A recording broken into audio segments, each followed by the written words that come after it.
In this tutorial, I'll show you how to add this white transition to your edits using After Effects. So here I have a bunch of clips on the timeline, and to begin, right-click this area, New, and then click on Solid.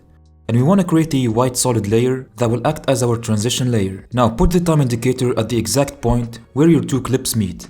Hold Ctrl or Command and move backwards 5 frames, hit Ctrl-Shift-D and then delete the leftover part. Okay, so this is where the transition begins. Let's now set an ending point. Right-click this solid layer, expand time, and then click on Time Stretch. Basically set the duration to be 10 seconds. Click OK. Now place the time indicator in the middle. Press T on the keyboard to bring up the opacity setting. Click on the stopwatch to set a keyframe. Move to the start and set the opacity to 0. Then move to the end and set the opacity to 0 too. And that's how you create this transition. You can then hit Ctrl D to duplicate your layer and move it above your other clips. Also, you can right-click your layer and click on the time stretch setting and set a new duration.